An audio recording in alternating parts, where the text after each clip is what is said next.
Shalom Bapak Ibu, Saudara-saudari yang diberkati dan dikasihi oleh Tuhan kita Yesus Kristus. Selamat berjumpa kembali di channel Jalan yang Lurus. Saya mengucapkan banyak terima kasih kepada saudara semua yang selalu setia untuk menonton video-video di channel ini dan bahkan terus mendukung perkembangan channel ini dengan mengklik tombol subscribe, like, komen, dan share kepada teman-teman yang lain supaya teman-teman yang lain juga tidak ketinggalan dan mendapatkan informasi seputar iman kekristenan. Kiranya Tuhan Yesus memberkati kita semua.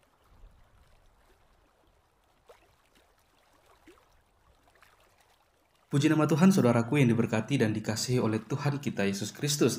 Di kesempatan kali ini kita akan bersama-sama kembali lagi akan melihat suatu diskusi atau debat yang sangat menarik, yang dimana di dalamnya ada Bang Erben bersama dengan teman-teman para apologet Kristen yang lainnya, dan lawan diskusinya hari ini yaitu Ustadz Suma bersama dengan kawan-kawannya. Kita akan melihat bagaimana mereka akan membahas tentang Rasul Paulus dan siapa itu Rasul Paulus. Karena memang Ustadz Suma ini dalam dia bernarasi, dia mengatakan bahwa Paulus ini bukanlah seorang rasul. Bahkan umat Kristen lebih banyak mengikuti ajaran Rasul Paulus, bukan ajarannya Yesus itu sendiri. Maka dari itu kita akan melihat bagaimana Bang Erben bersama dengan teman-teman para apologet Kristen akan memberikan data serta bukti yang bisa dibuktikan kebenarannya tentang siapa Rasul Paulus itu sendiri dan apakah pengajaran dari Rasul Paulus ini itu bertentangan dengan ajaran Yesus Kristus. Maka dari itu saya berharap kita bisa mengikuti diskusi ini dari awal hingga akhir supaya kita sendiri juga bisa melihat bagaimana ketika kebenaran itu diungkapkan dan dibukakan kepada Ustadz Suma bersama dengan kawan-kawannya. Selamat menyaksikan, Tuhan Yesus memberkati. Yang tercela atau yang tidak berguna, walladzina hum lizzakati fa'ilun, dan beruntunglah orang-orang yang menunaikan zakat. Walladzina hum lifurujihim hafizun, dan orang-orang yang memelihara kemaluannya, illa kecuali kepada pasangan-pasangan mereka. Artinya mereka tidak tercela dalam hal hubungan kepada pasangannya. Nah, lalu kemudian keberuntungan ini, sholat, kemudian zakat, lalu kemudian menjaga amanah, dan seterusnya di dalam Islam, Allah Subhanahu wa ta'ala memberikan hidup yang kekal dengan balasan surga. Ulaika humul warithun alladzina yarithunal firdaus hum fiha khalidun. Yaitu orang-orang yang sholat, yang mewarisi surga Firdaus, mereka kekal di dalamnya. Jadi hidup kekal itu adalah jannah. Orang yang mendirikan sholat, bayar zakat, dan seterusnya itu kekal di jannah. Hum fiha khalidun. Demikian. Assalamualaikum warahmatullahi wabarakatuh. Kalau dari sudut pandang kekristenan, kebenaran itu pada awalnya sudah ada, tapi belum dikenal. Ya, kebenaran itu berasal dari sang sumber segala-galanya. Yang kita tahu yaitu Allah. Gak ada kebenaran selain Allah. Permasalahannya kebenaran itu menjadi tidak jelas, kabur. Itu akibat dosa yang terjadi di Taman Eden sejak manusia pertama Adam jatuh dalam dosa bersama Hawa. Ingat, dosa itu penyebab segalanya. Orang sudah tidak lagi hidup dalam kebenaran, itu pasti. Apalagi kejadian manusia jatuh dalam dosa, itu sudah terputus dari sang sumber kebenaran itu sendiri. Yang mengakibatkan akhirnya manusia mencari kebenaran masing-masing. Terbukti dengan munculnya bangsa-bangsa yang beraneka macam, di mana banyak bangsa saat itu menyembah berhala. Karena apa? Ya memang sudah putus hubungan dengan sang sumber kebenaran, yaitu Allah sendiri sang pencipta. Nah, Allah mau menata kembali supaya umat ciptaannya ini kembali mengenal sang maha benar yang menciptakan dia, si manusia ini. Karena apa? Sebelum menyatakan kebenaran, kalau dalam kekristenan itu diajarkan dosa itu sudah ada sejak awal. Sebelum manusia mengalami dosa, ya. Kalau kita mau belajar dari ajaran ajaran rabi-rabi Yahudi, dosa pemberontakan pertama itu dilakukan oleh ciptaan Allah yang mulia, yaitu malaikat. Itu sebabnya malaikat dibuang oleh Allah ke tempat yang bernama neraka. Jadi neraka itu bukan tujuan untuk manusia sebenarnya awalnya, tapi untuk para malaikat-malaikat yang jatuh. Dan malaikat-malaikat ini setelah jatuh membuat hal-hal yang seolah-olah kebenaran itu dari Allah dan semua kabur, nggak jelas. Nah inilah fungsi Allah menyatakan diri untuk kebenarannya. Baik, Bang Penginjil, waktunya sudah habis, selesai. Terima kasih atas open statement-nya.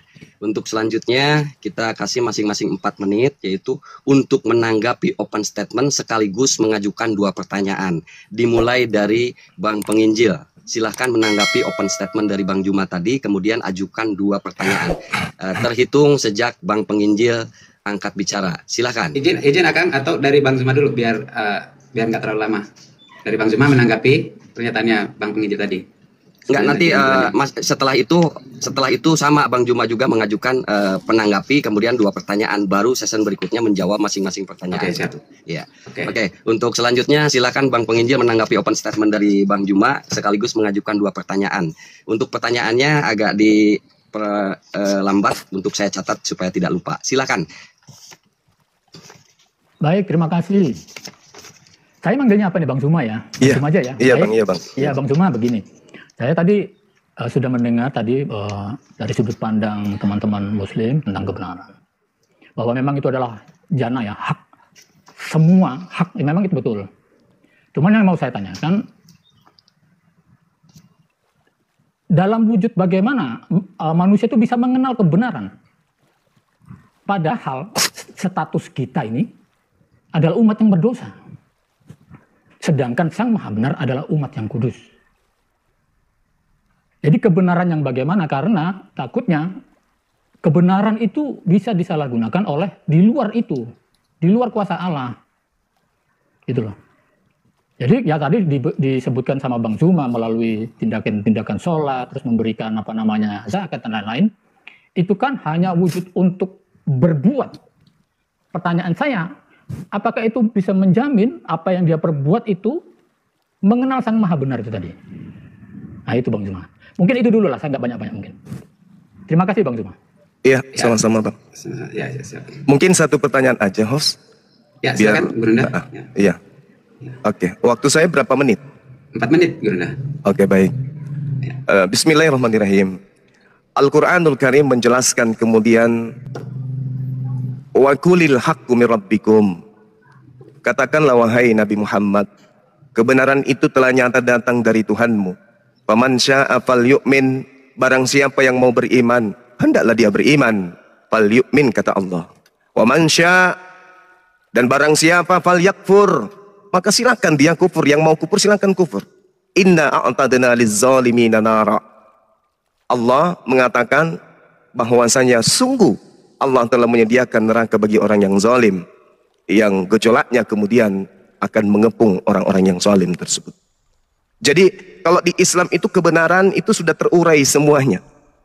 Apa itu? Runtutan dari semua hukum, aspek yang diwahyukan oleh Allah melalui Roh Kudus kepada baginda Rasulullah Muhammad SAW.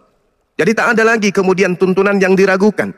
Kebenaran itu adalah hukum-hukum, aturan main yang asasnya diasaskan atas pewahyuan, yang sandaran kelakuan umatnya, pemeluknya adalah harus berpacu kepada yang membawa aturan main. Maka dikatakan oleh Al-Quran, Kul in kuntum tuhibbunallah. Katakan kepada seluruh umat manusia, wahai Nabi Muhammad, jika mereka mencintai Allah, mencintai pencipta alam semesta, fattabi'uni. Ajaklah mereka untuk mengikuti dirimu. Ikutlah aku. Katakan kepada mereka, ikutilah dirimu.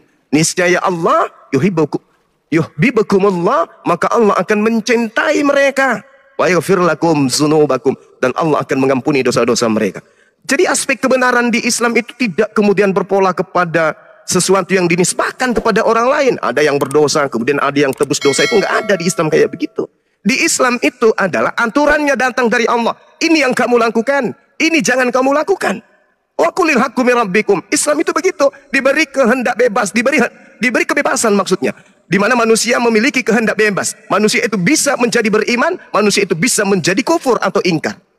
Tetapi Allah memberikan koridor, ini loh yang harus kamu lakukan kalau ingin jannah, surga. Ini yang kamu lakukan apabila engkau ingin ke neraka. Maka Rasulullah mengatakan, fattabi'uni, ikutilah aku. Jadi di Islam kaidah-kaidahnya itu jelas, aturan-aturan mainnya itu jelas. Perintah untuk masuk ke jannah ada poin-poinnya, ada item-itemnya, salat, puasa, zakat dan bla bla bla yang saya terangkan tadi di pembukaan awal. Jadi kalau umat Islam itu mau menemukan kebenaran, maka harus kembali kepada kendali wahyu. Jangan yang lain. Jangan ke ustadz, jangan ke ulama, harus kembali kepada Al-Quran. Karena Al-Quran itu adalah kalimat Allah. Hukum Allah. Aturan mainnya Allah. Tidak boleh masuk ke aturan mainnya manusia. Nggak boleh. Harus masuk ke dalam aturan mainnya pencipta langit dan bumi. Dan aturan mainnya sang pemilik surga. Nggak boleh dibuat asal-asalan, akal-akalan. Apalagi aturan mainnya dibuat-buat sendiri. Tidak boleh, harus sesuai dengan aturan. Jadi kebenaran itu yang namanya kebenaran, hak di atas segala hak itu adalah milik pencipta alam semesta. Bukan manusia yang mengarangnya. Tetapi apa yang dikatakan oleh Allah, itulah yang harus dilakukan. Demikian. Baik, waktunya sudah habis Bang Juma. Paparannya sangat jelas dan gamblang, sangat mendetil. Sebetulnya Bang Juma tadi harusnya menanggapi kemudian mengajukan pertanyaan, tapi pertanyaannya belum, berarti Bang Juma mempunyai waktu 3 menit untuk tanggapan daripada statement beliau, kemudian juga mengajukan pertanyaannya Bang Juma. Silakan 3 menit untuk Bang Juma, nanti saya kasih juga untuk Bang Penginjil untuk tanggapan dari jawaban Bang Juma. Silakan Bang Juma, 3 menit terhitung, 3 menit terhitung dari Bang Juma bicara. Monggo.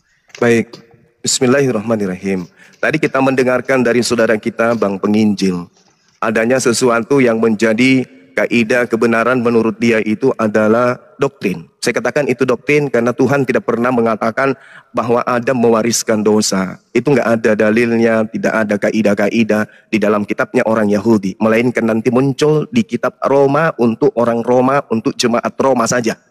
Yaitu bahwa dosa telah masuk ke dunia melalui satu orang yaitu Adam. Itu fitnah. Itu fitnah keji terhadap Nabi Adam alaihissalam. Kenapa?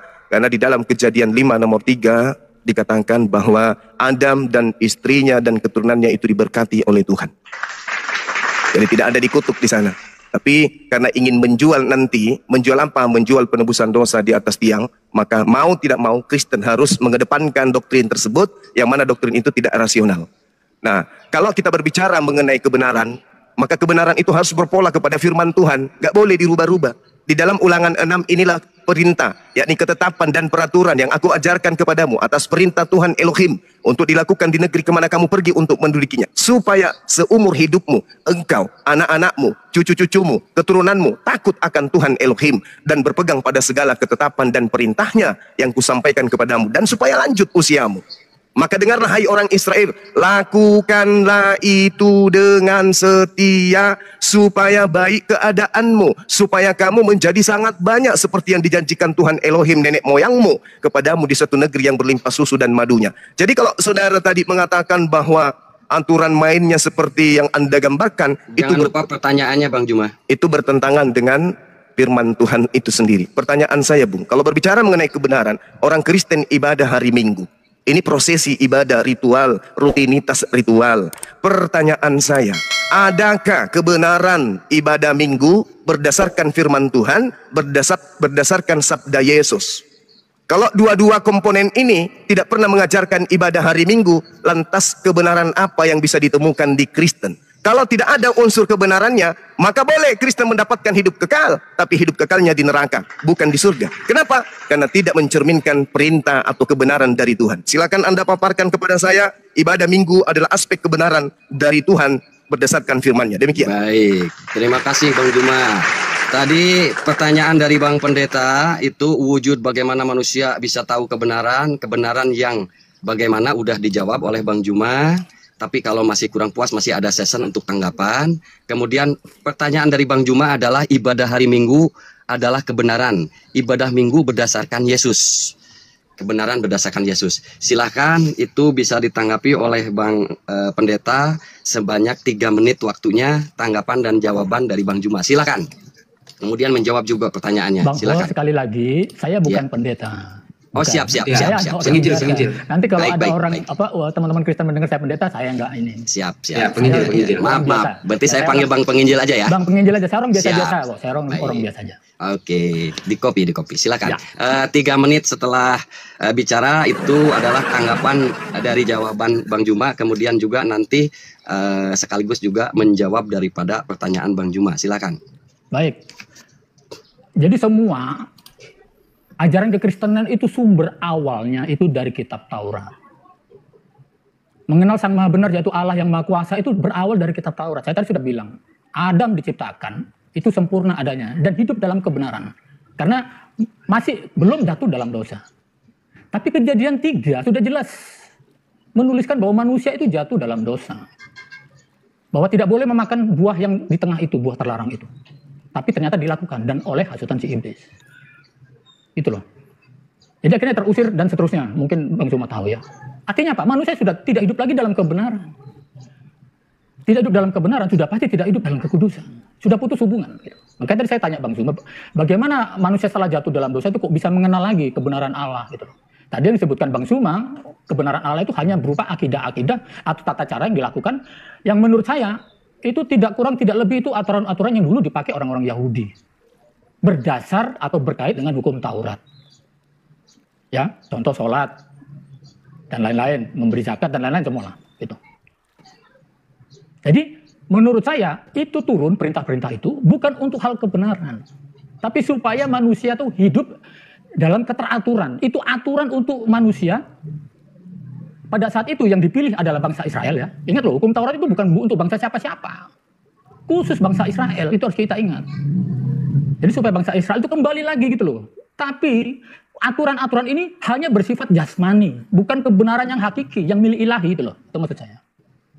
Nah, untuk menjawab Bang Zuma tadi tentang ibadah hari Minggu. Kita sudah tahu itu memiliki proses yang panjang dan tidak singkat. Bahwa perjalanan ajaran kekristenan itu prosesnya panjang. Kita tahu itu kalau kita belajar dari agamanya, akarnya orang Kristen yaitu agama Yahudi, itu jelas-jelas hari Sabat ya. Hari Sabat itu Sabtu. Ya. Kenapa hari Minggu itu banyak cerita? Saya mungkin nggak bisa panjang-panjang. Tetapi bapak-bapak gereja, para rasul itu menyepakati hari Minggu karena di situ Tuhan Yesus bangkit pada hari ketiga. Jatuhnya itu hari Minggu. Yesuslah sumber sang kebenaran. Makanya ibadah hari Minggu berdasarkan kelahiran sang sumber kebenaran itu tadi, yaitu Yesus Kristus. Begitu Bang. Ya, baik. Waktunya sudah habis Bang Penginjil ya. Jawaban tadi sudah disampaikan oleh Bang Penginjil. Mungkin akan ditanggapi lagi oleh Bang Juma, baik jawabannya atau paparannya dari Bang Penginjil. Silahkan Bang Juma, 3 menit setelah Bang Juma bicara untuk menanggapi apa yang dipaparkan. Monggo. Ya, Bang Juma. Sorry, ternyata termute. Baik, makasih. Tadi ada hal yang menarik ketika saudara penginjil mengatakan Taurat itu hanya untuk Bani Israel. Itu sangat menarik itu, sangat menarik. Tapi dengan kata lain, orang Kristen pun harus memahami bahwa perintah makan buah larangan, buah baik dan jahat itu hanya berlaku kepada Adam. Kalau Taurat hanya untuk Bani Israel, lalu kemudian Anda melanggar Taurat, Anda tidak kena dosa. Begitu juga Adam. Adam diperintah jangan makan buah ilmu pengetahuan baik dan buruk. Berarti hanya berlaku kepada Adam. Makanya dikatakan Tuhan memberkati Adam dan keturunannya. Itu nggak bisa diganggu-gugat. Nah sekarang, berbicara mengenai aspek kebenaran. Kalau tidak ada perintah ibadah minggu, lalu kebenarannya dari mana? Bukankah tadi ketika saya membacakan di dalam kitabnya orang Yahudi, Ulangan 6, perintahnya inilah perintah, yakni ketetapan dan peraturan yang aku ajarkan kepadamu atas perintah Tuhan untuk dilakukan di negeri kemana kamu pergi untuk mendudukinya, supaya seumur hidupmu engkau dan anak cucumu takut akan Tuhan. Agar apa? Agar lanjut usiamu, agar engkau tidak kena kutuk, bla bla bla dan seterusnya. Ini pernyataan Nabi Musa kepada kaumnya berdasarkan firman yang datang kepada dirinya.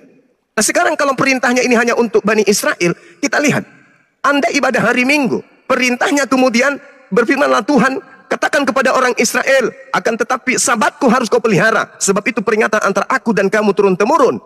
Ketahuilah bahwa akulah Tuhan. Data nomor 14-nya, barang siapa yang tidak melakukan barang siapa yang tidak melakukan sabat, maka dia harus dibunuh. Wajib hukumnya. Nah, orang Kristen mengaku sebagai pengikut. Kebenaran itu dari mana kalau bukan dari sana? Itu makanya ada kitabnya orang Yahudi nempel di kitabnya orang Kristen. Tapi kalau dikatakan itu hanya untuk orang Yahudi, berarti Yesus mati sesuai dengan Galatia 3 nomor 13, berarti Yesus mati hanya untuk orang Yahudi dong. Karena kematian Yesus adalah untuk melepaskan kutu Taurat. Taurat hanya untuk orang Yahudi. Nah sekarang kebenarannya di mana? Ketika Anda ibadah hari Minggu, mana perintahnya? Sedangkan Tuhan perintahkan hari Sabat. Kebenaran ya kebenaran. Kebenaran bukan milik manusia, kebenaran milik Tuhan. Mana perintah Tuhannya? Ibadah hari Minggu. Selayaknya umat Islam ibadah hari Jumat. Ya ayyuhalladzina amanu idza nudiya lis-sholati min yaumil jumu'ah. Ada aturan mainnya, itu baru kebenaran. Sekarang ibadah Minggu, mana kebenarannya? Kalau tidak ada, berarti Kristen melakukan kesalahan. Karena perintahnya cuma ada dua, Sabat dan Jumat. Perintah Minggu ada nggak? Nggak ada. Dengan demikian, Kristen tidak ada aspek kebenaran, maka Kristen hanya akan kekal di neraka. Demikian. Baik, baik. Terima kasih Bang Juma. Penegasan dari Bang Juma tadi jelas itu perintah dari Yesus tentang ibadah Minggu. Penegasannya ya. Untuk Bang Penginjil silahkan diberi waktu 3 menit juga, 3 menit yang sama dengan Bang Juma untuk tanggapan dan jawaban dari apa yang dipaparkan oleh Bang Juma. Silahkan terhitung dari Bang Penginjil angkat bicara. Monggo. Terima kasih. Begini ya Bang Juma. Sekali lagi sebenarnya, tadi sudah saya jelaskan. Satu-satunya kalau kita ngomong tentang hari ibadah, hanya Yahudi memang yang jelas. Ya, hari Sabat. Ya. Tapi tadi saya juga bilang, kekristenan itu tentunya bersumber dari Yahudi itu sendiri. Pada awalnya, Yahudi itu memang di hari Sabat. Dan ingat, Yesus pun keturunan Yahudi. Gitu loh. Tapi pada saat itu, semua hari-hari atau pelaksanaan hari raya itu sudah semacam tradisi gitu loh. Makanya saya tadi bilang, ada perkembangan berikutnya. Ya, dengan datangnya Yesus Kristus, para bapak-bapak gereja saat itu memutuskan mengganti ibadah itu hari Minggu. Dan itu bukan sesuatu yang harus ditulis gitu loh. Tidak, gitu loh. Tidak. Dan itu tidak ada sangkut paut dengan kebenaran jam ibadah atau waktu ibadah. Tidak. Yesus mengajarkan dimanapun kamu bisa beribadah. Nggak cuma hari. Bahkan dalam nafas itu sudah doa dalam ajaran kekristenan itu. Jadi ibadah itu nggak dibatasi waktu, tempat, dan lain-lain. Gitu loh. Tadi kan sudah saya jelaskan, hari Minggu dipilih, itu gara-gara Yesus bangkitnya hari Minggu. Sama dengan tanggal-tanggal ini loh, perubahan. Jadi kalau ngomong-ngomong banyak perubahan, itu banyak sekali perubahan. Jadi tanggal-tanggal yang dipakai bangsa Yahudi pun berubah. Banyak proses. Yang menjadi akhirnya kalender Julian, kalender Masehi. Tapi itu nggak ada hubungan dengan hakikat kebenaran itu. Gitu loh. Justru kebenaran itu harusnya intinya adalah untuk keselamatan manusia gitu loh. Bukan hanya untuk ritual hari ini ibadah, enggak gitu loh. Jadi itu dasarnya sehingga yang dipakai oleh Kristen, yang dipedomani orang Kristen bukan Yahudi sentris lagi, Bang Zuma, tapi Yesus sentris. Tuhan Yesus setiap hari Sabat ke gereja itu ada ayatnya tuh. Itu karena dia orang Yahudi bersama orang tuanya. Tetapi setelah Sang Maha Benar menyatakan dirinya bahwa dia adalah anak Allah, sang penebus dosa manusia. Jadi murid-murid itu sudah punya, oh ini yang kita gitu. Sudah bukan hukum-hukum yang lama lagi, tapi hukum yang baru di dalam Kristus Yesus. Salah satunya itu tadi ibadah. Berubah menjadi hari Minggu untuk memperingati hari kebangkitan yang begitu penting bagi umat Kristen. Gitu Bang Zuma. Baik, baik. Waktunya sudah habis Bang Penginjil. Terima kasih paparannya. Luar biasa. Untuk season ke-1 ini 30 menit, sudah berjalan 26 menit dengan lancar selesai, maka kita akan menghabiskan waktu 30 menit ini dengan tanggapan akhir dari season 1 dari masing-masing. Akan diberikan waktu 2 menit untuk season 1. Silakan untuk yang pertama, tanggapan akhir season 1 diberikan kepada Bang Penginjil. 3 menit setelah Bang Penginjil angkat bicara, terhitung waktunya. Monggo. Yes, disiapkan dulu. 2 menit Bang, udah siap. Oke, silakan Bang Penginjil untuk menggunakan waktunya. Halo Bang Penginjil. Bang Penginjil. Halo, maaf. Ya, sorry. Ya, 2 menit untuk tanggapan akhir season 1 ya. Untuk menghabiskan season 1 30 menit. Silakan 2 menit setelah Bang Penginjil angkat bicara. Monggo. Baik. Jadi kekristenan itu, sekali lagi saya omongkan, berasal dari ajaran-ajaran yang memang dari Yahudi. Itu ini sudah nggak kita pungkiri. Sang juru selamat pun dari keturunan Yahudi, itu tidak kita pungkiri. Karena apa? Jalur keselamatan memang sudah diawali sejak Allah memilih bangsa pilihannya. Bangsa yang sudah dijanjikan sejak awal tentang datangnya sang juru selamat. Sang kebenaran itu sendiri, sang firman itu gitu. Nggak ada firman yang tidak benar, kan gitu. Apalagi ini firman Allah. Jadi tadi saya tanya Bang Zuma, dalam wujud apa itu kebenaran? Kalau dalam kekristenan itu jelas dan nyata kebenaran itu ada dan hadir. Gitu loh. Kalau aturan-aturan dalam kitab Taurat atau tradisi-tradisi Yahudi itu hanya untuk kehidupan sehari-hari supaya manusia tidak keluar jalur, itu aja. Tapi itu tidak menjamin mengenal sang kebenaran itu sendiri gitu. Itu makanya dalam saat Yesus datang, semua hukum-hukum Taurat itu digenapi sama dia, disempurnakan dalam hukum kasih namanya. Ya. Dan hukum Taurat itu memang tidak menyelamatkan, tidak. Keselamatan harus bersumber dari Allah.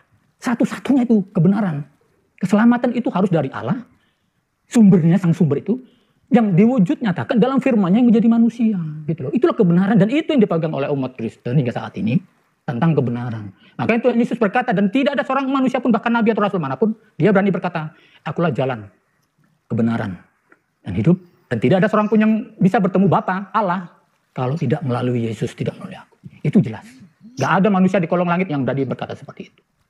Gitu Bang Zuma. Baik, waktunya habis Bang Penginjil. Untuk tanggapan akhirnya sudah selesai untuk season 1. Tinggal Bang Juma untuk mengambil waktunya 2 menit dalam tanggapan akhir season 1. Silakan Bang Juma, terhitung setelah Bang Juma bicara. Monggo. Ya, jadi berbicara mengenai kebenaran, sekali lagi kebenaran itu adalah aspek hak yang tidak bisa ditawar-tawar. Apa itu? Perintah Tuhan, instruksi Tuhan, yang Tuhan sampaikan melalui para utusannya. Bukan ketetapan-ketetapan bapak-bapak gereja. Bapak-bapak gereja ini siapa? Jadi kebenaran itu harus bersumber dari Tuhan, menuju kepada utusan, menuju kepada rasulnya. Rasulnya di sini adalah Yesus, bukan yang lain. Sedangkan Yesus mengatakan, berpesan di dalam Yohanes 14:31, dunia harus tahu. Dunia harus tahu, berarti kita ini semua harus tahu. Bahwa aku Yesus mengasihi Bapa, dan bahwa aku, kemudian kata Yesus, melakukan segala sesuatu seperti yang diperintahkan Bapa kepadaku. Nah, Yesus melakukan segala sesuatu seperti yang diperintahkan Bapa. Apakah Yesus pernah mengajarkan kekristenan, ibadah hari Minggu? Pun yang paling terkecil, maka dia akan menempati tempat rendah alias neraka. Jadi sederhana aja, kebenaran itu harus berpola kepada firman Tuhan. Bukan angan-angan, bukan asumsi, bukan akal-akalan. Oh, kebenaran kok dikarang-karang. Kebenaran itu dari Tuhan. Demikian. Baik, selesai untuk season tahapan akhirnya. Ya, untuk yang season 1 sudah selesai. Ya, ya. Moderator, aku memberi nilai untuk sesi pertama ini adalah 10-0 untuk Bang Zuma, karena apa yang pertanyaan dari Bang Zuma tadi, teman-teman di bawah tidak mendapatkan edukasi dalam jawabannya Bang Penginjil ya. Jadi apa yang dipertanyakan Bang Zuma itu tidak ada jawaban dari Bang Penginjil. Itu. Lanjut. 1-0 aja Bang. Oh jangan. Jangan 10 ketinggian, iya. Ya baik. 1-0 ya. Ya, yang dikatakan oleh host ini memang karena Bang Penginjil tidak menunjukkan data ada perintah dari Yesus tentang ibadah minggu. Data dalilnya tidak menunjukkan. Jadi begini, mohon maaf. Tapi sebentar, Bang Penginjil sebentar. Tapi itu kesimpulan atau pendapatnya silahkan netizen nanti yang berpendapat. Barangkali gitu. Ya, itu hanya bahan edukasi aja buat yang di bawah, biar yang di bawah nanti yang akan menyimpulkan. Begitu barangkali Bang Penginjil. Tadi saya sudah jawab tadi. Mungkin teman-teman yang tidak memahami. Dalam kekristenan, ibadah itu bukan ditentukan waktu. Sehingga tadi teman-teman seolah-olah menuntut seperti hari Sabat. Harusnya Kristen itu hari Sabat. Seperti itu. Saya tadi sudah ngomong. Berubah hari Minggu itu karena sentralnya Yesus yang dipakai. Oke. Nah untuk itu nanti ini ada season kedua, Bang. Saya hanya menyampaikan sudut pandang Kristen. Saya nggak memaksakan. Harus Sabat sesuai tertulis. Saya nggak memaksakan. Oke. Begini Bang Penginjil. Izin Bang Penginjil. Izin. Nanti bisa di season kedua dalam tema masih tetap sama, tidak berubah. Ya kan? Cuman waktu durasinya kita tambah lagi 30 menit untuk season kedua. Begitu ya Bang Juma, Bang Penginjil sepakat ya? Boleh, siap. Ya, siap. Untuk 30 menit ini adalah terdiri dari ulasan yang tadi, masih tetap dalam tema yang sama, kemudian masing-masing juga mengajukan satu pertanyaan lagi. Satu pertanyaan lagi yang berbeda. Tapi kalau untuk ulasan boleh mengulas yang tadi, begitu. Kita terhitung nanti 30 menit dari Bang Penginjil dulu, tadi Bang Juma yang awal, open statement, sekarang diganti Bang Penginjil yang duluan. Barangkali begitu, kita mulai ya, siap? Siap. Baik, untuk selanjutnya 3 menit. Oke. Baik, sudah siap. Timer, jangan dulu, 3 menit dulu. Timer sudah siap, silahkan Bang Penginjil untuk memberikan ulasan yang tadi sudah didiskusikan. Kemudian juga silahkan ajukan satu pertanyaan lagi. Monggo. Baik, tadi Bang Suma sudah menceritakan ya, Dia menilai kebenaran itu harus berdasarkan aturan-aturan yang dikeluarkan oleh Allah ya. Itu tidak salah, tapi juga tidak benar. Artinya tidak benar itu tidak sesuai dengan itu yang dimaksud dalam kekristenan gitu loh. Aturan-aturan itu sekali lagi tadi saya sudah ngomong, itu hanya menjelaskan untuk kehidupan manusia pada zaman itu. Yang saya maksudkan adalah Taurat. Ya memang Yahudi sampai sekarang itu dasarnya memang Taurat. Tapi kalau kita mau belajar setelah muncul kekristenan dan Roma 10 sudah jelas, Kristus adalah kegenapan hukum Taurat, itu Roma 10 sudah. Ya, bahkan dalam Filipi 3 ayat 6 Paulus adalah pelaksana yang sempurna, dia menyatakan bahwa itu semua bagiku sampah. Bayangin, Paulus itu adalah seorang mantan rabi Yahudi. Ya. Teman-teman mungkin salah mengartikan Paulus. Saulus itu. Jadi sebelum kenal Paulus, kenali Saulus. Dia itu rabi Yahudi yang sangat terkenal. Dia melaksanakan hukum Taurat itu sempurna. Dia murid terbaik dari seorang rabi Yahudi yang terbaik, Gamaliel. Tapi setelah mengenal Kristus, itu semua dianggap sampah. Karena kebenaran tidak ada dalam Taurat dan aturan-aturan tadi yang Bang Suma sebutkan. Tidak ada. Kebenaran satu-satunya hanya dalam Kristus, titik. Makanya teman-teman tadi nggak paham. Orang yang berani ngomong, akulah jalan, kebenaran, dan hidup. Ya, nggak ada. Makanya tadi nggak paham teman-teman mengenai kalimat yang disampaikan Tuhan Yesus menunjukkan siapa dirinya. Dialah kebenaran itu. Dalam Efesus 2 ayat 15 tolong dicatat, itu jelas. Disitulah Tuhan Yesus membatalkan Taurat ya. Saya luruskan, bukan Paulus. Tuhan Yesus membatalkan Taurat lewat kematiannya, kemenangannya itu tadi gitu loh. Jadi kalau ngomong soal ibadah tadi yang harus berdasarkan ini, sekali lagi bukan seperti itu yang diimani kekristenan. Seolah-olah harus tercatat dalam tidak, itu sudah itu. Itu dalam perjanjian lama itu. Jangan lupa pertanyaannya Bang, satu pertanyaan. Ya, jadi pertanyaan saya tadi kembali lagi. Bagaimana itu bisa menjamin yang disebutkan Bang Zuma, bahwa itu kebenaran. Memang aturan-aturan itu dari Allah. Tapi bagaimana manusia itu yakin dengan kebenaran? Kalau dalam Matius 15 ayat 9 jelas, percuma mereka beribadah kepada Gue, ini Tuhan Yesus yang ngomong. Sedangkan ajaran yang mereka ajarkan ialah perintah manusia. Ini Tuhan Yesus yang ngomong. Jadi sekali lagi bukan masalah hari, waktu, tempat, enggak. Tapi mengenal sang sumber kebenaran itu tadi loh, bagaimana itu loh maksudnya. Dalam konsep teman-teman muslim itu apa? Itu loh. Apakah cukup dengan kaidah tadi itu tadi yang dibilang tadi? Hanya itu saja. Ya, terima kasih. Waktunya habis Bang Penginjil. Baik. Nah untuk season sekarang berbeda, tapi sekarang langsung dijawab oleh Bang Juma. 3 menit waktunya untuk Bang Juma menjawab. Jadi sekarang sessionnya adalah menjawab dulu Bang Juma sampai tutup dulu pertanyaan ulasan daripada Bang Penginjil. Nanti baru Bang Juma yang mengulas kemudian mengajukan satu pertanyaan. Silakan Bang Juma untuk menjawab pertanyaan daripada Bang Penginjil. Waktunya 3 menit. Silakan terhitung dari Bang Juma bicara. Monggo. Baik. Jadi tadi tidak ada kaidah, kemudian kebenarannya, ibadah minggu itu nggak ada polanya kemudian. Nah, ketika berbicara mengenai kebenaran di Islam, itu sama seperti ajaran Yahudi. Apa itu taat kepada perintah Tuhan? Mentaati perintah Tuhan itu kebenarannya. Tak ada kebenaran mentaati perintah manusia.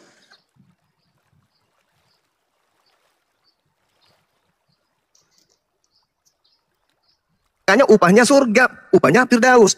Innal ladzina amanu wa amilus solihat kanat lahum jannatul firdausi nuzula. Sungguh orang yang beriman mengerjakan perintah-perintah Allah, untuk mereka disediakan surga Firdaus sebagai tempat tinggal. Jelas itu. Di Islam itu begitu. Jadi ada perintah Tuhan dikerjakan, manusia mendapatkan upah. Yohanes 5:29, manusia diupah berdasarkan perbuatan masing-masing.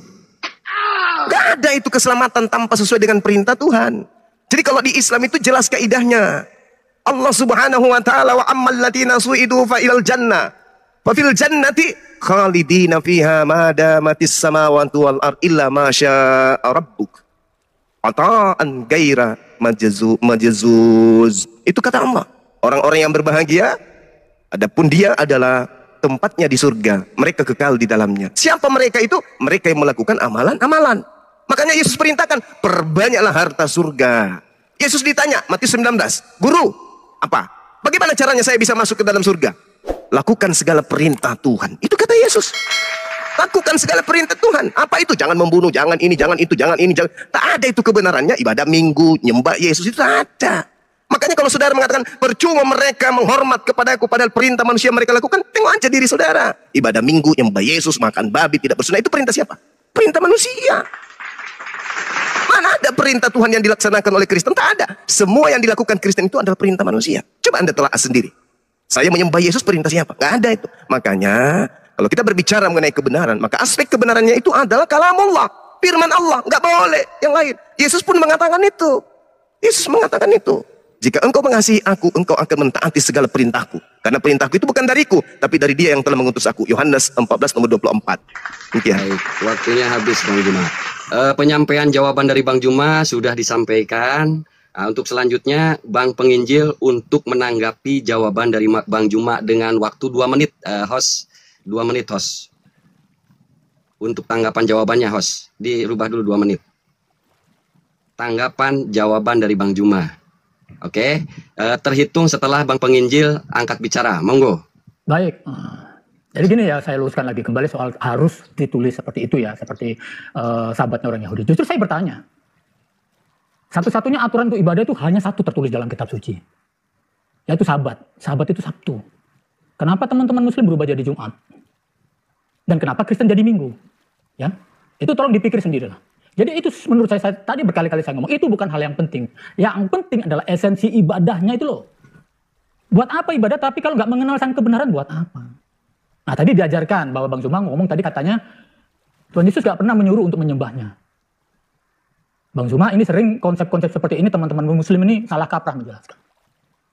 Dalam ajaran kekristenan itu yang minta disembah itu iblis. Gimana itu tertulis pada saat Tuhan Yesus dicobai.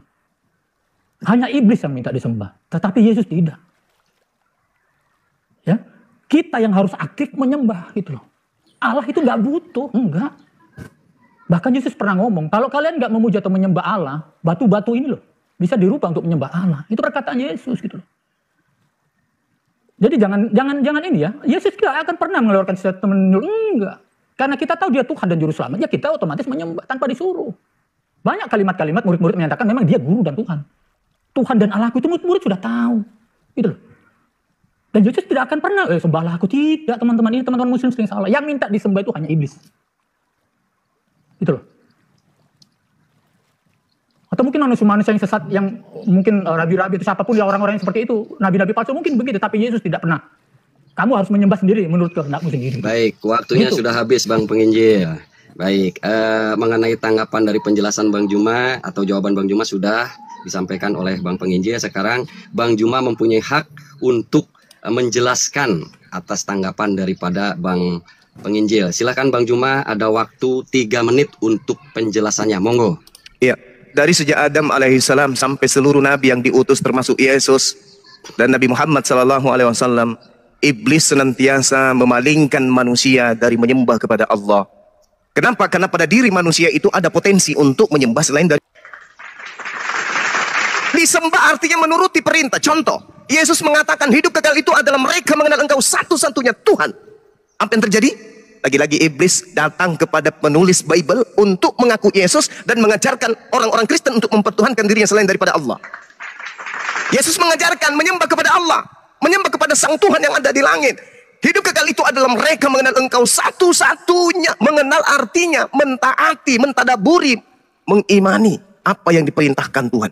Kenali Tuhan itu. Apa keinginan Tuhan? Keinginan Tuhan diibadahi, disembah, jangan yang lain. Makanya di dalam kitabnya orang Yahudi Keluaran 20, coba Anda lihat dari nomor 1. Lalu Allah mengucapkan segala firman ini, akulah Tuhan Elohim yang membawa engkau keluar dari tanah Mesir, dari tempat perbudakan. Jangan ada padamu Tuhan lain di hadapanku.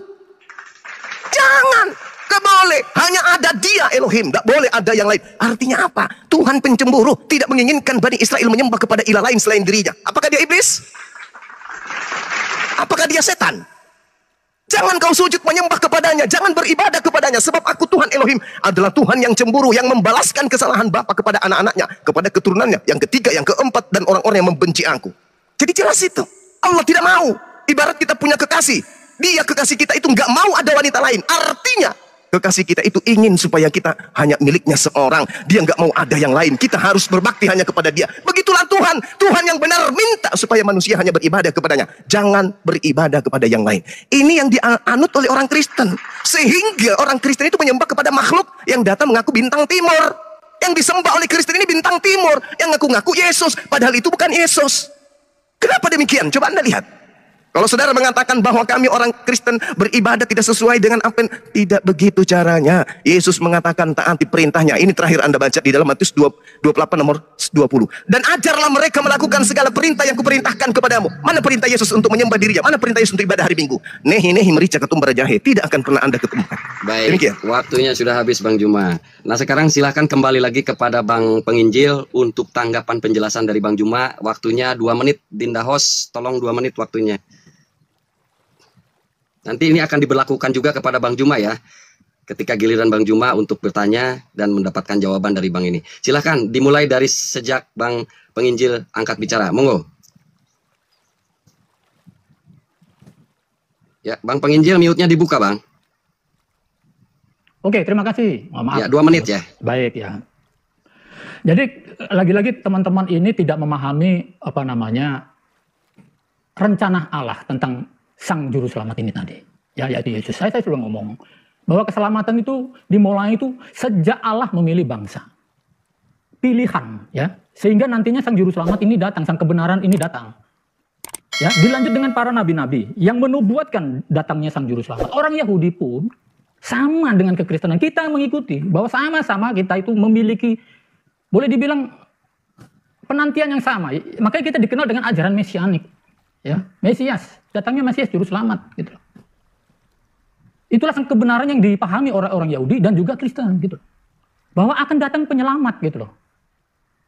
Orang Yahudi tetap dalam Tauratnya itu tadi, seperti yang Bang Zuma jelaskan tadi, yang diikuti orang-orang, aturan-aturan itu. Gitu loh. Tapi jangan salah, Tuhan Yesus tidak menganukan hukum Taurat, tidak. Dia menggenapi. Dia juga melaksanakan kok semuanya. Karena dia sang firman, Bang Zuma. Kalau sudah sang firman Allah itu sendiri, kenapa ditanyakan lagi? Gitu loh. Jadi nubuat janji-janji mulai Abraham, nabi-nabinya, ya, nubuat akan datangnya sang Mesias, itu tergenapi dalam Yesus. Gitu loh. Jadi nggak hidup lagi dalam aturan-aturan itu tadi. Gitu loh. Aturan-aturan yang dimaksud itu adalah hukum kasih yang dimaksud dalam Tuhan Yesus. Gitu loh. Makanya dia benci sama rabi-rabi Yahudi yang melakukan hukum Taurat, tapi dia hidup menekan, menyiksa orang-orang, tidak hidup dalam keadilan. Munafik, itu yang dilarang Tuhan Yesus. Gitu loh. Ikutlah jalan kebenaran yang diajarkan oleh Tuhan Yesus, yang itu diajarkan kepada kita melalui murid-murid hingga kita sampai sekarang. Baik, waktunya sudah habis Bang Penginjil. Sekarang giliran Bang Juma untuk penjelasan sebagai penutup, di mana session hak bertanya dari Bang Penginjil sudah selesai. Tinggal nanti setelah Bang Juma penjelasan penutup, maka giliran Bang Juma haknya untuk bertanya, kemudian sessionnya sama dengan yang di atas. Monggo dipersilahkan Bang Juma 2 menit juga, Dinda. 2 menit untuk Bang Juma, silakan. Iya. Jadi kalau berbicara mengenai Mesias, Yesus berpesan akan datang penyesat yang memakai namaku dan mengaku akulah dia. Itu kata Yesus kepada muridnya Bani Israel. Jadi kalau ada pesan Yesus, waspadalah kepada penyesat yang datang kepada aku dengan memakai namaku dan mengatakan akulah dia. Maka orang Yahudi harus hati-hati. Akan muncul Mesias palsu. Nah, 20 tahun setelah Yesus terangkat ke langit, ada makhluk yang datang kepada Paulus mengaku Mesias. Akulah Yesus yang kau aniaya. Nah, ini dia. Ini dia yang bertentangan dengan ajaran Yesus. Yesus yang mengatakan, jika engkau mengasihi aku, engkau akan melakukan pekerjaan-pekerjaan yang aku lakukan. Yohanes 14 nomor 27. Bahkan Matius 28 nomor 20-nya, ajarlah mereka melakukan segala sesuatu yang kuperintahkan kepadamu. Mana perintahnya ibadah Minggu? Ada. Mana perintahnya untuk ke gereja? Ada. Mana perintahnya menyembah dirinya? Ada. Mana perintahnya kemudian makan babi? Ada. Nggak ada. Ajarlah mereka melakukan.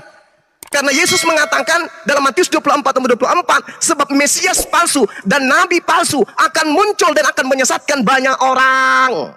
Jadi kalau hari ini Kristen kemudian diliaran, wajar karena memang sudah dinubuatkan. Endingnya di mana?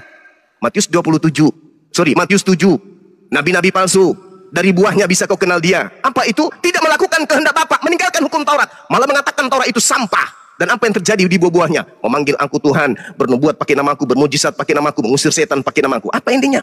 Enyahlah daripadaku, aku tak mengenal kalian, kalian semua adalah pembuat kejahatan. Itu endingnya dari Yesus untuk Kristen. Kristen tidak dikenali oleh Yesus, itu sangat pahit, tapi itu fakta. Baik, demikian. Waktunya habis. Session hak bertanya dari Bang Penginjil, kemudian kewajiban Bang Juma menjawab sudah selesai. Sekarang berganti adalah hak bertanya Bang Juma. kemudian menjawab dari Bang Penginjil. Dimulai dari ulasan, kemudian ajukan satu pertanyaan. Jangan lupa Bang Juma satu pertanyaan, waktunya 3 menit. Silahkan Bang Juma, dimulai dari sekarang. Baik.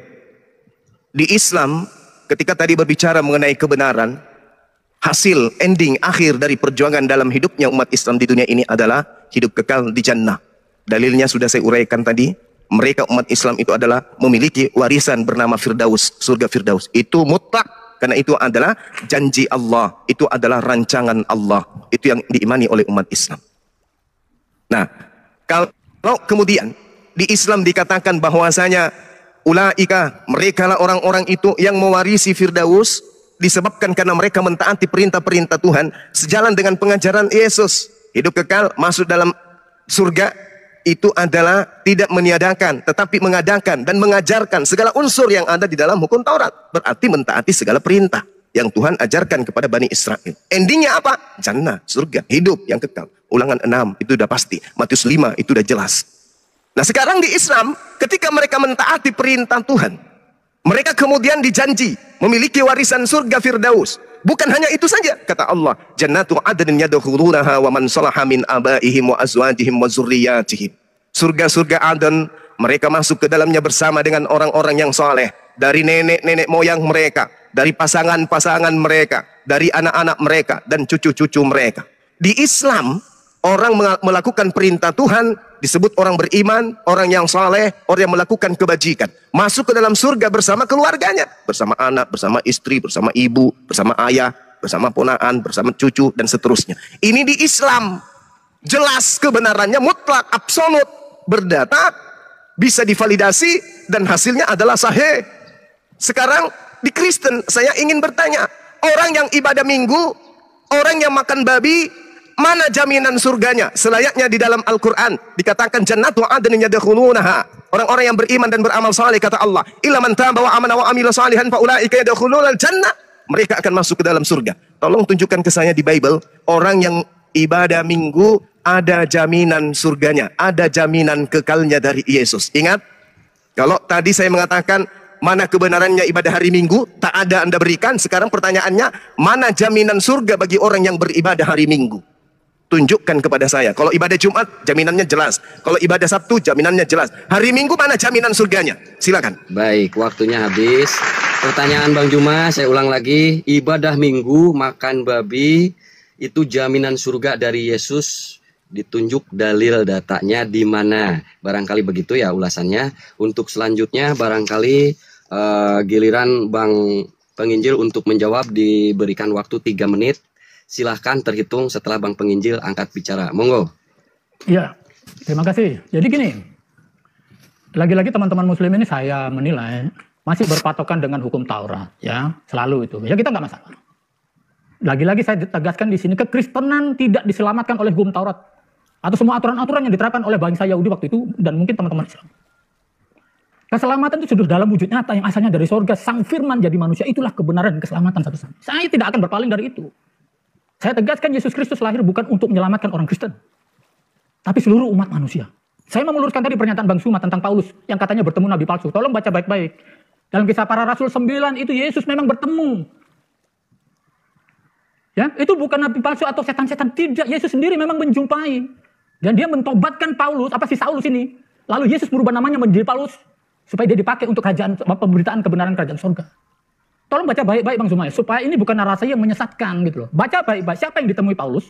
Bahkan bukan Paulus yang, Yesus sendiri yang menemui. Bukan sosok nabi palsu atau hantu-hantu, setan-setan penyesat seperti yang Bang Sumaya. Saya mau luruskan itu ya, baca baik-baik kisah itu. Supaya teman-teman belajar yang kebenaran itu tadi ya. Baca baik-baik tolong. Dan banyak hal yang mungkin salah kaprah gitu loh.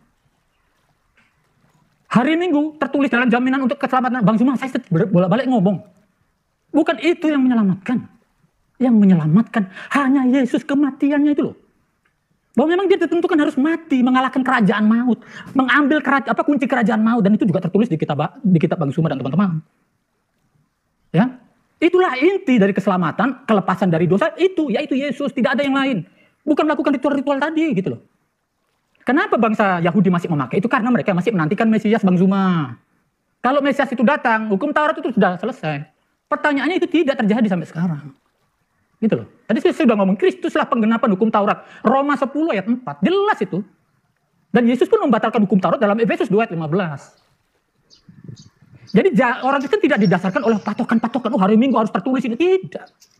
Buat apa kita beribadah hari Minggu, tapi setelah pulang gereja melakukan maksiat? Betul nggak? Tapi hiduplah kudus dalam kebenaran, itu yang diminta Yesus, bukan masalah ibadahnya. Sama dengan orang-orang Muslim, habis misalnya sholat Jumat ya, tiba-tiba ngelirik pantat orang. Apakah saya ibadahnya? Jadi seperti itu ya, kebenaran kita hanya satu, Yesus Kristus Bang Suma. Tidak ada yang lain. Baik, waktunya habis. Diulang lagi supaya ada penegasan. Pertanyaan Bang Juma, ibadah minggu dan makan babi, jaminan surga dari Yesus dan tunjuk data dalilnya. Nah, di sini juga harus ada ketegasan apakah ada atau tidak dalilnya. Oleh Bang Penginjil juga itu titipan dari moderator untuk bisa dijawab agar ada edukasi buat yang di bawah ya. Untuk selanjutnya tanggapan dari jawaban Bang Penginjil, maka Bang Juma diberikan kesempatan untuk menanggapi jawaban tersebut dengan waktu 2 menit. Silakan Bang Juma, 2 menit dulu Dinda, diganti dulu. Oke, 2 menit Bang Juma. Setelah Bang Juma bicara, timer berjalan. Monggo Bang Juma. Iya, baik. Jadi saudara menjelaskan sesuatu yang tidak sesuai dengan apa yang Anda uraikan sendiri tentang kebenaran. Kebenaran katanya Yesus. Lah kalau Yesus kebenaran itu, maka dengarlah perkataan yang terlontar dari mulut dia. Jangan perkataan dari bapak-bapak gereja. Jangan dari penginjil. Jangan dari Anda. Jangan karangan Anda, saudaraku. Tapi adalah perkataan yang terlontar dari mulut Yesus yang harus menjadi aspek kebenaran itu. Jangan dikarang. Anda cuma mengarang-arang aja. Kebenaran itu adalah Yesus Kristus, hiduplah kudus dalam kebenaran. Bagaimana mungkin Anda hidup kudus? Kudus itu artinya suci. Suci itu adalah orang yang mentaati perintah Tuhan. Bagaimana Anda mengatakan Anda hidup dalam kudus, dalam kebenaran? Kayak mana? Orang hidup dalam kebenaran lah, kebenaran yang mana? Ibadah minggu menyembah Yesus, mana aspek kebenarannya? Aspek kebenaran itu bukan kita buat-buat. Aspek kebenaran itu ada aturan mainnya. Akulah jalan. Berarti Yesus dong yang harus menjadi patokan rambu-rambunya. Akulah kebenaran. Berarti mulut Yesus dong yang harus menguraikan aspek apa yang harus kita lakukan. Akulah hidup. Artinya bahwa rambu-rambu, ketetapan, aturan main yang dilakoni kemudian harus berdasarkan terhadap itu baru bisa memperoleh hidup. Tak ada yang sampai kepada Bapa tanpa melalui aspek itu. Makanya ketika ada orang datang bertanya kepada Yesus, Guru, perbuatan baik apa yang harus kuperbuat untuk memperoleh hidup yang kekal? Apa kata Yesus? Hukum Taurat, jalankan hukum Taurat. Sudah Guru, datang, jual semua hartamu. Jangan ada lagi. Setelah itu kau datang menjadi pengikut aku. Kemudian datanglah kemari dan ikutilah aku. Matius 19. Ikuti aku, bukan sembah aku. Aku sabat, kamu sabat. Aku sholat, kamu sholat. Aku sujud, kamu sujud. Jangan yang lain. Ikuti aku. Kalau yang lain itu hanya angan-angan, Bung. Baik, itu hanya waktunya angan-angan. habis. Sayang sekali. Terima kasih paparannya Bang Juma. Kemudian selanjutnya untuk menanggapi penjelasan tadi dari Bang Juma atas pertanyaannya yang mungkin juga Bang Juma belum puas, silahkan ada 3 menit waktu. 3 menit Dinda. Untuk Bang Penginjil 3 menit mengenai tanggapan daripada penjelasan Bang Juma atas ketidakpuasannya dengan pertanyaan yang disampaikannya. Silahkan 3 menit terhitung setelah Bang Penginjil bicara. Monggo. Baik, terima kasih. Tadi saya sudah menjelaskan ya, mungkin teman-teman tidak memahami tentang proses datangnya sang kebenaran ya. Tuhan Yesus itu memang datang untuk umat Yahudi pada mulanya. Karena Mesias ditentukan dengan syarat memang harus keturunan Daud, harus berasal dari Yahudi. Dan dia tidak akan menyimpang dari ajaran Taurat dan semuanya karena dia sejak awal sudah mengajarkan itu gitu loh. Tentang Taurat dan semuanya gitu. Cuman pada kenyataannya umat Yahudi tak seorang pun yang sanggup melaksanakan Taurat, justru banyak yang jatuh dalam dosa. Termasuk aturan-aturan makan, makan yang haram dan halal. Itu pun sudah diluruskan, sudah dibetulkan sama Tuhan Yesus. Ya, dalam 1 Timotius 4 ayat 4 ya. Semua yang diciptakan Allah baik, tidak ada yang haram. Jika diterima dengan ucapan syukur. Udah selesai kan? Kalau Tuhan Yesus sudah berbicara mengajarkan seperti itu, artinya ya sudah. Itulah kebenaran gitu loh. Artinya apa? Tadi saya bolak-balik ngomong. Mulai zaman awal Allah itu memperkenalkan kebenarannya itu proses panjang. Dialah anak perjanjian. Nabi-nabi sering membicarakan nubuatnya itu. Israel masih hidup dalam aturan-aturan yang diterima oleh Musa, yaitu hukum Taurat gitu loh. Saya nggak menyalahkan teman-teman Muslim ya, enggak. Tapi tolong jangan seolah-olah Kristen membuat aturan baru. Oh tidak. Itu digenapi Yesus, makanya tadi saya bilang, aturan-aturan itu harus bersentral kepada kebenaran Yesus itu sendiri gitu loh. Makanya tadi saya tegaskan, akulah jalan kebenaran dan hidup, yaitu. Dan satu lagi Bang Suma ya, jadi bukan bapak-bapak gereja Bang Suma salah. Dalam kekristenan itu dikenal ajaran paradosis. Paradosis itu artinya mata rantai. Mata rantai itu bersambung Bang Suma. Artinya bersambung. Itu tidak boleh orang mengarang-arang di luar itu. Gitu ya. Yesus Sang Firman itu mengajarkan ya tentang kebenaran. Itu diteruskan oleh murid-murid. Nggak ada orang lain, nggak ada sahabat-sahabat seperti yang di agama Bang Suma, tidak. Murid-murid itu punya murid, yaitu bapak-bapak gereja. Dan itu selesai.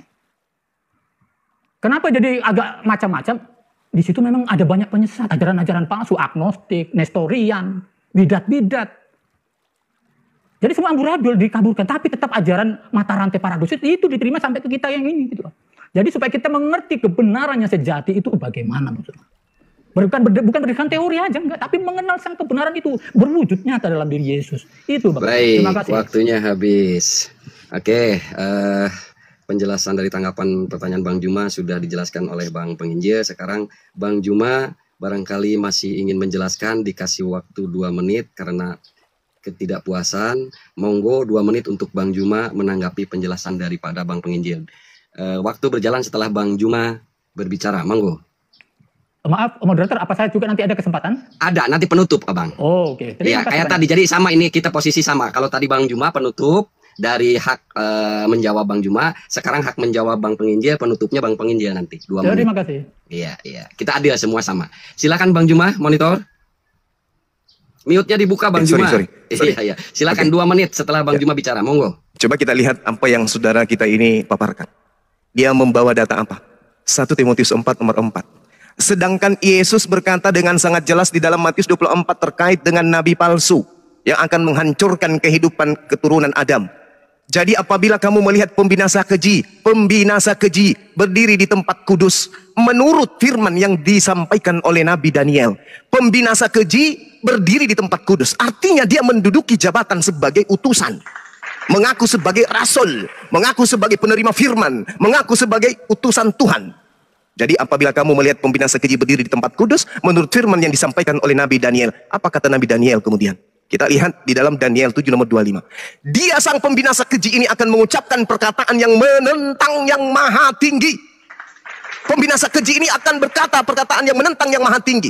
Yang maha tinggi mengatakan apa tentang haram-haram yang ada di dalam kitabnya. Yesaya Ulangan 11 nomor 7, jangan kau makan babi karena itu haram bagimu, jangan melanggar sabat karena itu haram bagimu, jangan ini karena itu haram bagimu. Tetapi kemudian sang pembinasa keji berkata dalam kebanggaannya orang Kristen di dalam 1 Timotius 4 nomor 4, karena semua yang diciptakan oleh Tuhan itu baik dan satu pun tidak ada yang haram. Nenekmu kipir, mana bisa kayak begitu? Ini surat Paulus untuk anak angkatnya bernama Timotius. Coba Anda baca dalam 1 Timotius 1. Surat Timotius ini adalah karangan Paulus sendiri untuk seorang anak angkat yang bernama Timotius. Bukan sebagai firman Tuhan, tetapi karangan Paulus ini Anda jadikan untuk membantah firman Tuhan itu sendiri. Inilah saya mengatakan bahwa Paulus itu adalah nabi palsu, pengajar palsu, sang pembinasa keji yang mengajarkan menyembah kepada bintang timur. Demikian. Waktunya sudah habis Bang Juma. Semangat. Oke, Bang Penginjil juga semangat ya. Ini ada 2 menit untuk penjelasan penutup bagi Bang Penginjil. Waktunya dimulai setelah Bang Penginjil angkat bicara. Silakan. Baik, terima kasih. Saya tertarik ini ngomongin tentang Paulus ya.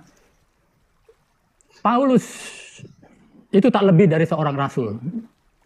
Dia bukan pembawa Injil, justru dia meneruskan Injil. Bang Zuma, kalau mengenal Paulus, kenali masa lalunya dulu. Apakah tokoh Paulus tiba-tiba muncul dalam kekristenan dan mengklaim bahwa semua itu ajaran kekristenan? Oh tidak. Dia respek dan hormat kepada rasul-rasul yang pertama. Murid-murid Yesus yang 12 itu.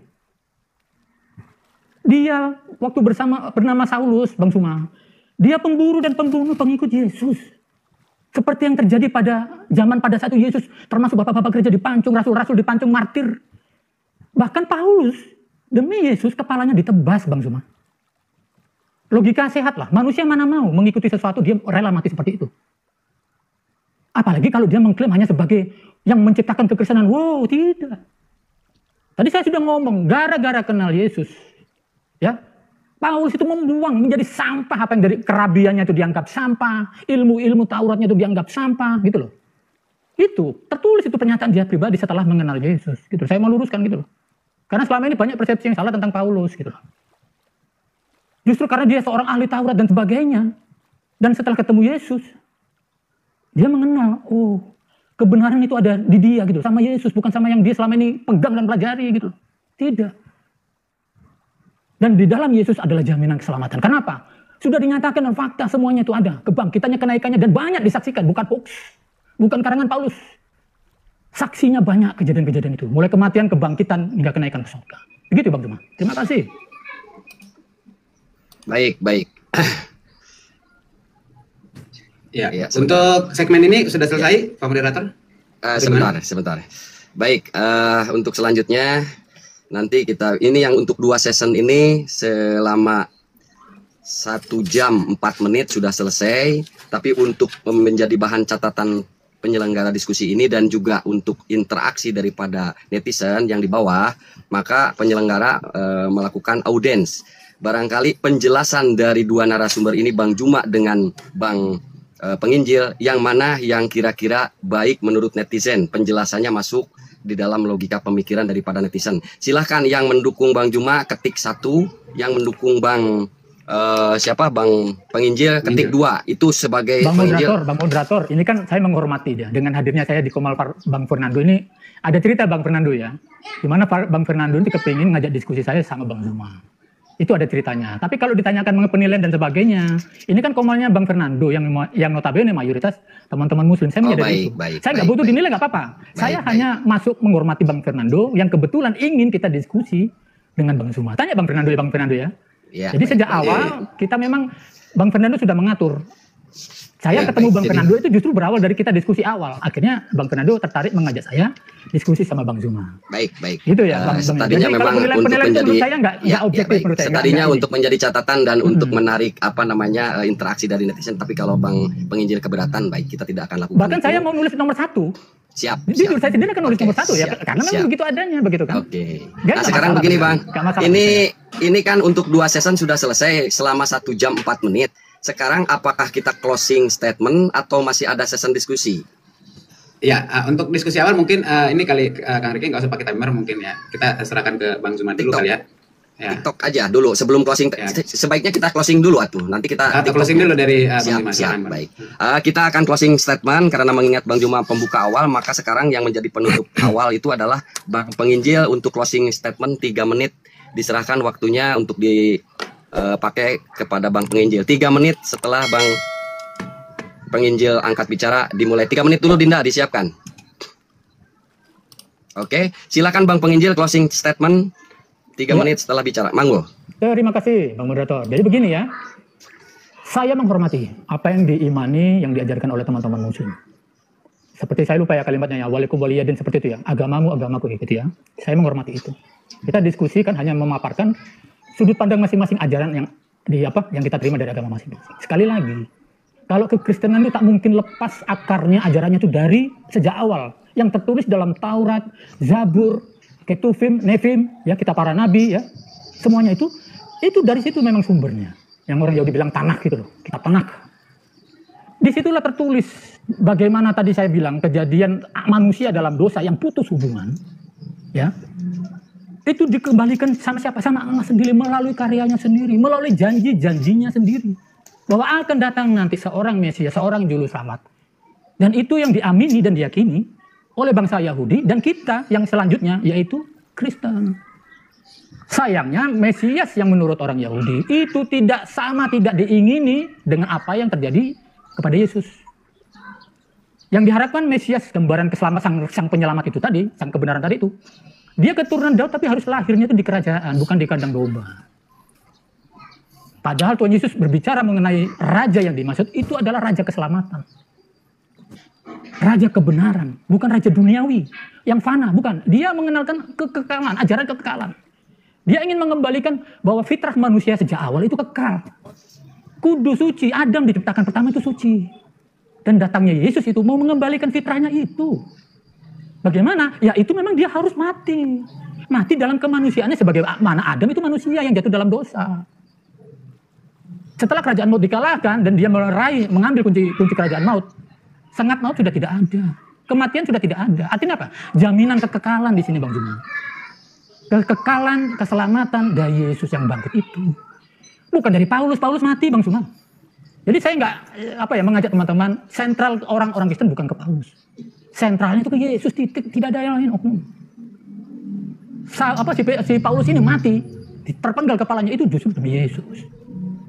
Tekankan sekali lagi, sang kebenaran adalah Yesus, bukan teori-teori, bukan hukum-hukum Taurat dan sebagainya. Tidak, kebenaran itu Yesus dan ucapan-ucapannya. Baik, waktunya sudah habis. Ya, Terima kasih sama-sama, Pak closingnya. Silakan Bang Juma dengan waktu yang sama 3 menit untuk closing statement. Monggo, silakan. Ya, bismillahirrahmanirrahim. Al-Qur'anul Karim menyatakan dengan kaidah kebenaran itu jelas.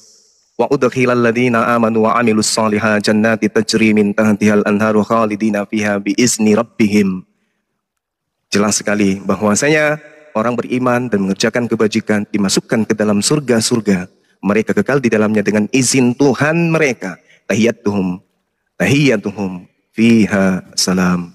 Dan ucapan-ucapan mereka yang mereka ucapkan di dalam surga tersebut hanyalah salam, Islam, salam, Islam, shalom, Islam, salam, Islam. Hanya itu aja. Kemudian, di luar daripada itu, Allah Subhanahu wa taala menjelaskan, wa idza husyiran nasu kanu lahum a'da wa kanu bi ibadatihim kafirin.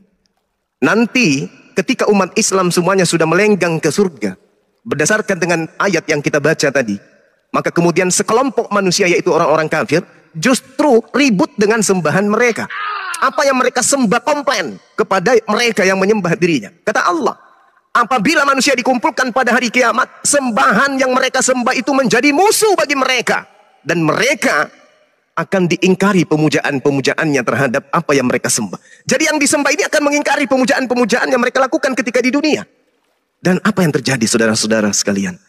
Di dalam Matius 7 nomor 21 sampai 15 sampai nomor 23, Yesus yang disembah oleh orang Kristen mengingkari sembahan-sembahan dan pujian-pujian dan pujaan-pujaan Kristen terhadap dirinya.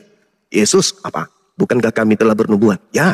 Mengusir setan? Ya. Bermujizat? Ya. Kenapa? Pakai namamu loh. Ya betul. Tapi aku tidak mengenal engkau. Kalian semua adalah pembuat kejahatan. Enyahlah daripadaku. Itu kata Yesus.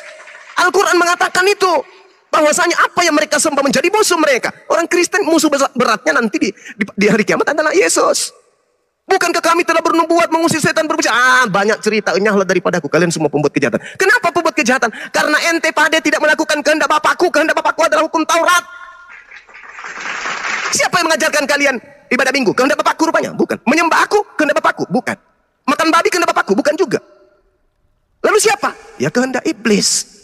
Itulah yang datang kepada Paulus. Jadi saudara membawa nama Yesus. Yesus, Yesus, bukan Paulus. Yesus, Yesus, bukan Paulus. Yesus, Yesus. Tapi Yesus yang menjadi Tuhan itu tokoh pengajarnya itu Paulus. Paulus tokohnya yang mengajarkan itu. Demikian. Baik. Iya, Masya Allah. Gurunda, Baik, mungkin di sana udah masuk zuhur belum Gurunda? Udah, sudah masuk Ya, zuhur. biar nggak menyita. Terima kasih closing statement dari Bang Juma, juga dari Bang Penginjil. Maka dengan adanya closing ini untuk 2 season dengan waktu 1 jam 10 menit sudah selesai.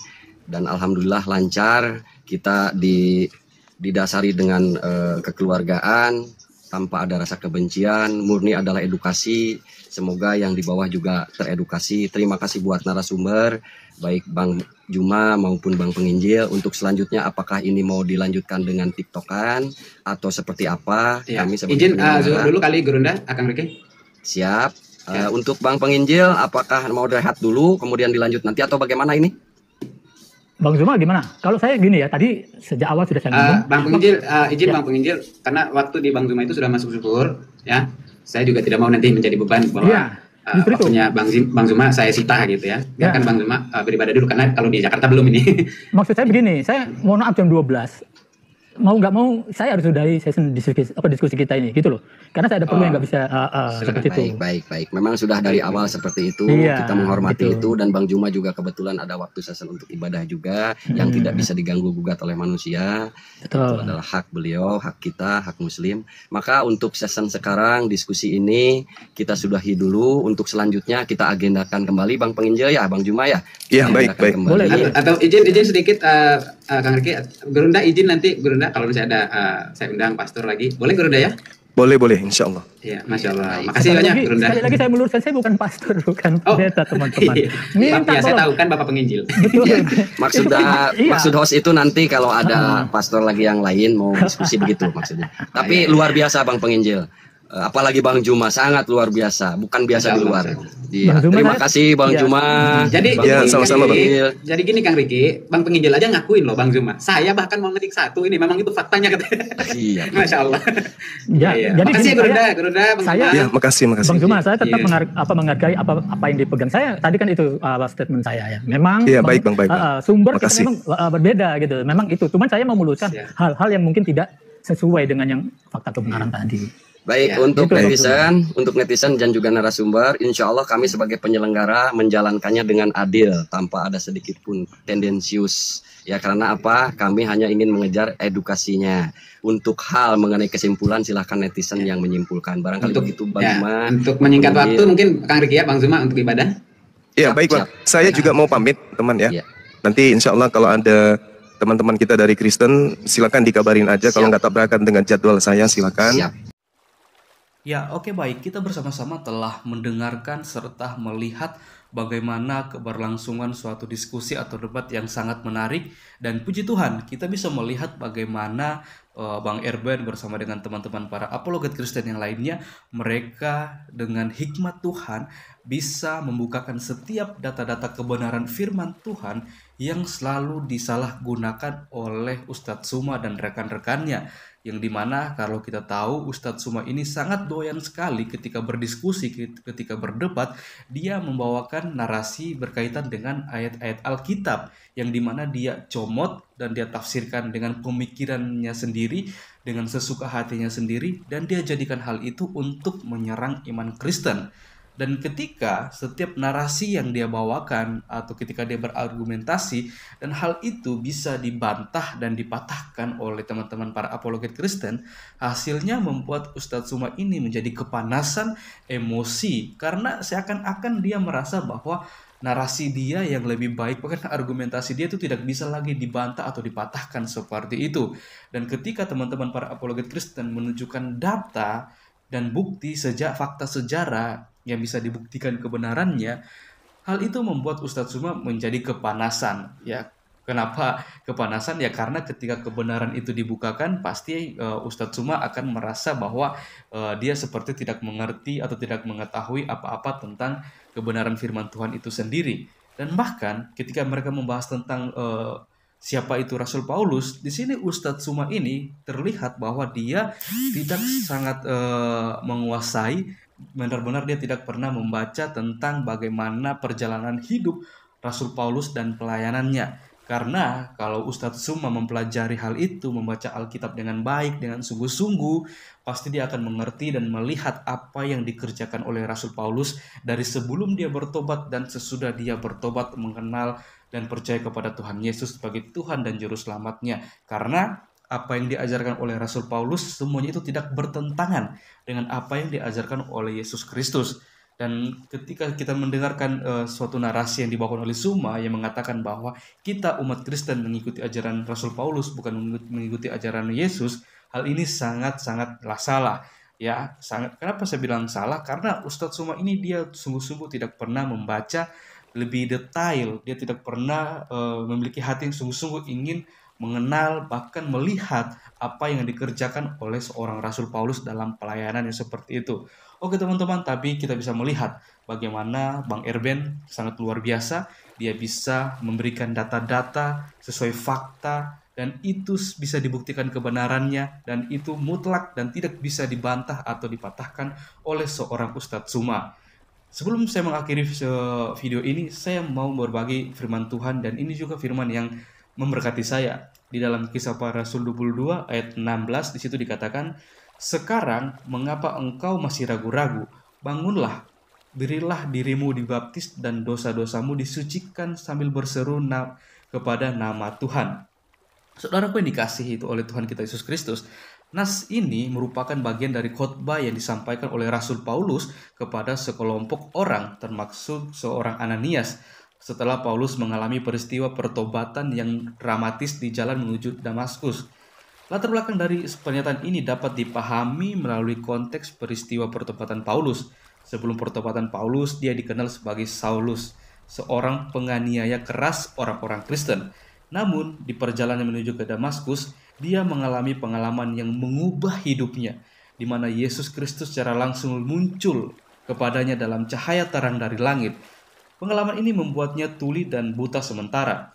Setelah pengalaman tersebut, Saulus dibawa ke Damaskus dan Tuhan memberitahu seorang murid Kristen bernama Ananias untuk mendatangi Saulus. Ananias awalnya merasa takut karena tahu reputasi dan latar belakang seorang Paulus ini atau Saulus ini sebagai penganiaya Kristen. Namun, Tuhan memerintahkan Ananias untuk memberikan penglihatan kepada Saulus dan mengatakan bahwa Saulus adalah perangkat pilihan Tuhan untuk membawa nama Tuhan di depan bangsa-bangsa dan raja-raja serta orang Israel.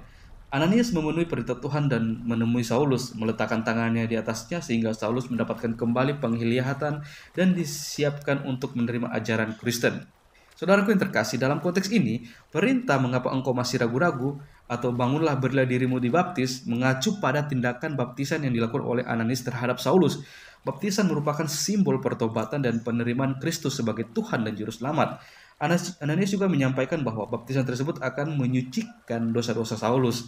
Ini menggambarkan bahwa pemulihan dan pengampunan dosa-dosa masa lalu Saulus melalui iman dalam Yesus Kristus. Jadi, latar belakang nas ini adalah sebagai bagian dari proses pertobatan dan pengenalan Saulus kepada iman Kristen setelah pengalaman dramatisnya di jalan menuju ke Damaskus. Pernyataan tersebut menegaskan pentingnya baptisan sebagai tindakan pertobatan dan pengampunan dosa serta panggilan Saulus untuk melayani Kristus dalam misinya.